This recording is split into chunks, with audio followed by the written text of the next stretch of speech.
എന്തിനാടാ നീ അവളെ ദ്രോഹിക്കുന്നേ? നീ കാരണം അവളെ ഇഞ്ചിഞ്ചായി മരിച്ചോണ്ടിരിക്കുക. വീണ്ടും അവളുടെ ജീവിതം നശിപ്പിക്കരുത്. ദയവ് ചെയ്ത് ഇത്രയെങ്കിലും മനുഷ്യത്വം ഉണ്ടെങ്കിൽ നീ ഇവിടെ നിന്ന് പോയിത്താ. ഞാൻ മനുഷ്യനെ അല്ലാത്തത് കാരണം കൊണ്ടല്ലേ നിങ്ങൾ എന്നെ വിട്ടിട്ട് പോകുന്നത്? എന്താ ശരിയല്ലേ? പാവം പട്ടിയെ പോലെ പിന്നെയും വന്നിരിക്കല്ലേ. പട്ടികളോടൊക്കെ പറഞ്ഞിട്ട് എന്താ കാര്യമുള്ളത്? അതിന്റെ ചെവി തൂക്കി പുറത്തു കൊണ്ടെറിഞ്ഞ തലയും വാലും ഒക്കെ ആട്ടിക്കൊണ്ട് അത് അതിന്റെ തന്നെ വഴിക്ക് എവിടേക്കെങ്കിലും പൊക്കോളുന്നേ. അല്ല, നിങ്ങൾ രണ്ടുപേരും മാത്രം ഇവിടെ സന്തോഷമായിട്ടിരുന്നാ മതിയോ? സെറ്റിലായാ മതിയോ? എനിക്ക് ജീവിക്കണ്ടേ? അതെ, ഞാൻ നിന്നോട് ചോദിച്ചിരുന്നില്ലേ അത്? കല്യാണത്തിന് മുൻപ് ഒരു രാത്രിയെങ്കിലും നീ എന്റെ ഭാര്യയായിട്ടിരിക്കണം. അത് മതി.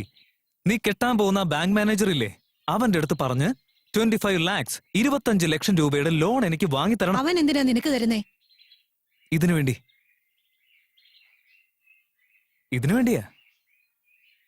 എന്റെ ഹൃദയത്തിനകത്ത് തന്നെ സൂക്ഷിച്ചുകൊണ്ടിരുന്ന എന്റെ ഭാര്യയെ അവന് ഞാൻ വിട്ടുകൊടുക്കാൻ വേണ്ടി പോവല്ലേ? അതിനു വേണ്ടി.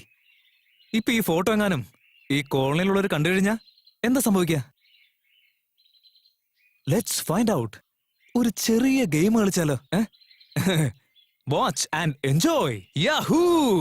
ഹീറോയും ഹീറോയിനും ഒന്നിക്കുന്ന സമയത്ത് വില്ലനട കയറി വന്നു. അവനൊരു എവിഡൻസ് കിട്ടും. Let's play game. അത് വെച്ചവൻ ഭീഷണിപ്പെടുത്താൻ നോക്കുക. Is it? യാ. എങ്ങനെയുണ്ട് നമ്മുടെ ട്രീറ്റ്മെന്റ്? ജാക്സൺ, വേഗം വരൂ. ദാ വരുന്നു, ഇപ്പൊ കൊണ്ടുവരാം.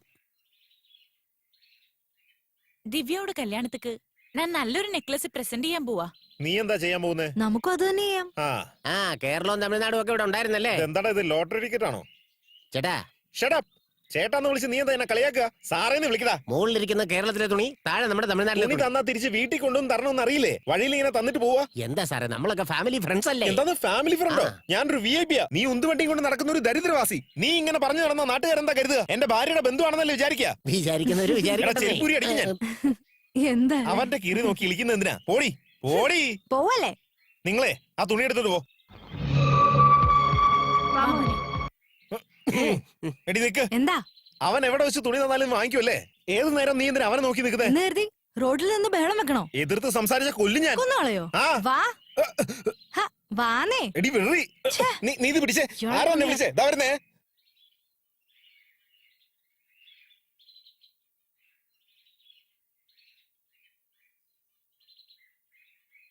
Sorry my friend, this is mine. ഇതെന്റെ ഭാര്യയുടെ ഫോട്ടോ. ഞാൻ കണ്ടേ. ഒന്ന് താനേ.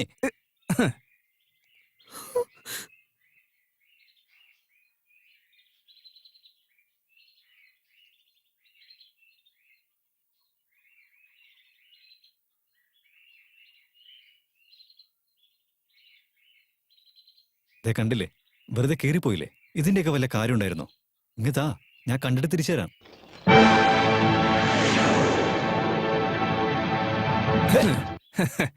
എന്റെ ഭാര്യയെ നിന്റെ കല്യാണം നടക്കുന്നതിന് മുൻപ് ഞാൻ കാണിച്ചു തന്നേക്കാം. ഇതെന്നെ പ്രോമിസാ.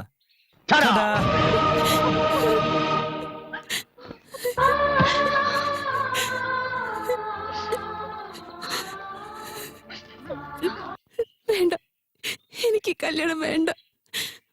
ഓരോ ദിവസം അമ്മയുടെ മോൻ കാട്ടിക്കൂട്ടുന്നത് കാണുമ്പോ ഞാൻ ആകെ ഇല്ലാതായി പോവുക.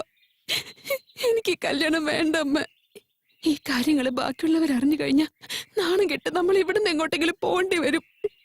അതുകൊണ്ട് നമുക്ക് ഈ കല്യാണം വേണ്ടാന്ന് വെക്കാം അമ്മ. എന്തിനു വേണ്ടെന്ന് വെക്കണം? നോക്കുമോളെ, ഇങ്ങനെയുള്ള സമയത്ത് നീ നിന്റെ മനസ്സ് തളർത്തുവല്ലേ വേണ്ടത്. ഈ കല്യാണം നടന്നേ പറ്റും. അമ്മയുടെ മോൻ അതിന് സമ്മതിക്കാൻ പോകുന്നില്ല. അദ്ദേഹത്തെ അമ്മയ്ക്ക് നന്നായിട്ട് അറിയാവുന്നതല്ലേ. ഈ കല്യാണം മുടക്കാൻ വേണ്ടി അദ്ദേഹം ഏതറ്റം വരെയും പോവും. ഞാൻ നിങ്ങളുടെ മരുമകളാണെങ്കിൽ പോലും എന്നെ സ്വന്തം മകളായിട്ടല്ലേ അമ്മ കണ്ടിട്ടുള്ളൂ. സ്വന്തം മോനെക്കാളും എന്നെയല്ലേ അമ്മ സ്നേഹിച്ചത്. അതുകൊണ്ടല്ലേ ഈ ഒരു കല്യാണത്തിന് സമ്മതം മൂളാൻ അമ്മ എന്നെ നിർബന്ധിച്ചത്. എനിക്കത് മതി. അമ്മയുടെ ഈ സ്നേഹത്താണല്ലോ ജീവിതകാലം മുഴുവൻ ഞാൻ ജീവിച്ചോളാം. ഈ ഒരു കാര്യം ജീവയോട് പറയാതിരുന്നതാ ഞാൻ ചെയ്ത ഏറ്റവും വലിയ തെറ്റ്. ഇനി ഇത് പറയാതിരുന്നിട്ട് കാര്യമില്ല. ഇപ്പൊ തന്നെ ജീവയോട് എല്ലാം തുറന്നു പറഞ്ഞ് ഈ കല്യാണം വേണ്ടെന്ന് വെക്കാൻ പോവാ. മോളെ, ഞാൻ പറയുന്ന കേൾക്ക്. ദയവേത് അമ്മേനെ തടയരുത്. വാ പോവാ.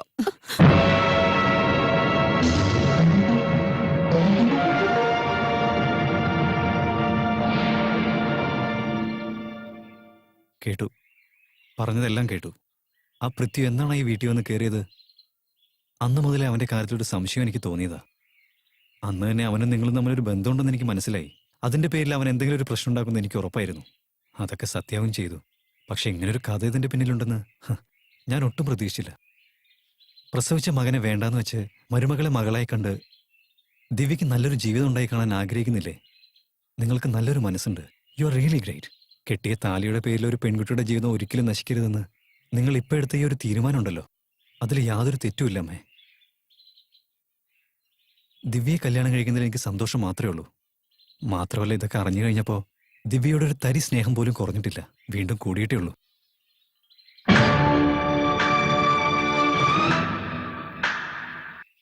സബാഷ് സബാഷ് ബ്രദർ സബാഷ്.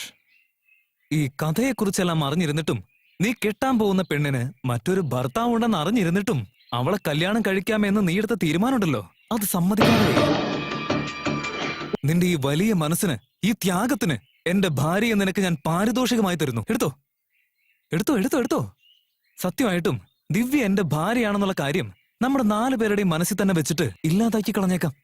എന്റെ അമ്മ അറിഞ്ഞിട്ട് ചെയ്തതാണോ അറിയാതെ ചെയ്തതാണോ, എന്റെ ജന്മദിവസം തന്നെ നിങ്ങളുടെ കല്യാണം പ്ലാൻ ചെയ്തിരിക്കുക. നിന്റെ കല്യാണത്തിന് എന്റെ ഭാര്യയെ തന്നെ സമ്മാനമായിട്ട് തരാൻ പോവാ. അപ്പൊ എന്റെ ജന്മദിനത്തിന് നീ തിരിച്ച് എനിക്കെന്തെങ്കിലും തരണ്ടേ? അതിനു വേണ്ടിയാ ഇത്. എന്താ ഇത്? എന്റെ അച്ഛൻ എന്നെ വിട്ടിട്ട് പോയി. എന്റെ ഭാര്യയാണെങ്കിൽ നീ കൊണ്ടുപോകാനും പോവാ. ഇനി എന്റെ ജീവിതത്തിൽ ആരാ? ജീവിക്കാൻ എന്താ ഒരു വഴി? നീ എനിക്ക് തരാൻ പോകുന്ന ബാങ്ക് ലോണിന് ഞാൻ നിനക്ക് തരുന്ന ആപ്ലിക്കേഷൻ. മാനേജർ സാർ, ഈ ബാങ്ക് ലോൺ സാങ്ഷൻ ചെയ്തുകൊണ്ട് ഇതിൽ നിന്ന് കിട്ടാൻ പോകുന്ന പൈസ കല്യാണത്തിന് മുൻപ് എന്റെ കയ്യിൽ കൊണ്ട് തന്ന മാംഗല്യം തന്തുനാനേന എന്ന് പറഞ്ഞ് പുഷ്പാർച്ചനയും ചെയ്തിട്ട് ഞാൻ എന്റെ പാട്ടിനങ്ങ് പോയേക്കാന്നേ. ഇല്ല എന്നുണ്ടെങ്കിൽ പുഷ്പാർച്ചന ചെയ്യുന്നത് പോലെ ഈ രഹസ്യം ഞാൻ എല്ലാവരോടും ചെന്ന് പറഞ്ഞിട്ട് നാറ്റിച്ചിരിക്കും. എന്താടാ നീ ബ്ലാക്ക് മെയിൽ ചെയ്യണോ?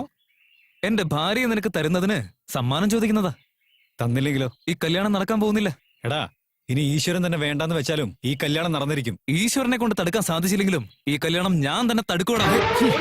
നീ ആരോടാ സംസാരിക്കുന്നത്? അത്രയ്ക്ക് ധൈര്യമാണോ നിനക്ക്? ധൈര്യം ഉണ്ടെങ്കിൽ കല്യാണം നീ തടുത്ത് കാണിക്കണം. എടാ, നീ മനസ്സിൽ കുറിച്ചു വെച്ചോ, ഞാൻ വെല്ലുവിളിക്കുക.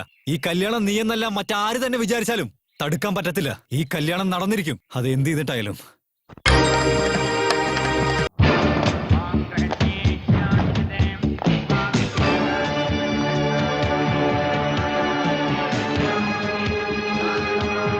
Sorry for the break. ഇങ്ങനെ ഒരു കല്യാണം നടന്നു കഴിഞ്ഞാ നമ്മുടെ വിശ്വാസങ്ങളൊക്കെ എന്താവും? കല്യാണം കഴിച്ച ഭർത്താവിനെ ചതിച്ചിട്ട് മറ്റൊരുത്തന്റെ ഭാര്യയായി പോയി കഴിഞ്ഞാ അതാണ് നമ്മുടെ പാരമ്പര്യം. ഇവിടെ കല്യാണ പെണ്ണായി കേറിയിരിക്കുന്നില്ലേ, അവൾ എന്റെ ഭാര്യയാണ്. എന്റെ അടുത്തുനിന്ന് ഡൈവോഴ്സ് വാങ്ങിക്കാതെ എന്റെ ഭാര്യയെ സ്വന്തമാക്കാൻ ആഗ്രഹിച്ചവനാ ഇവൻ.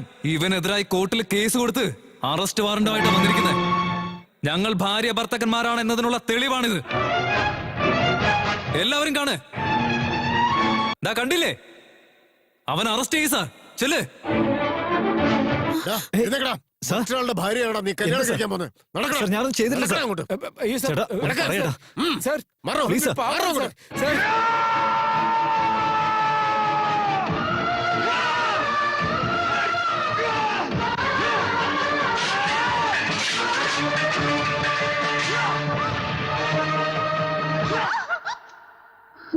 संदत्तरमेव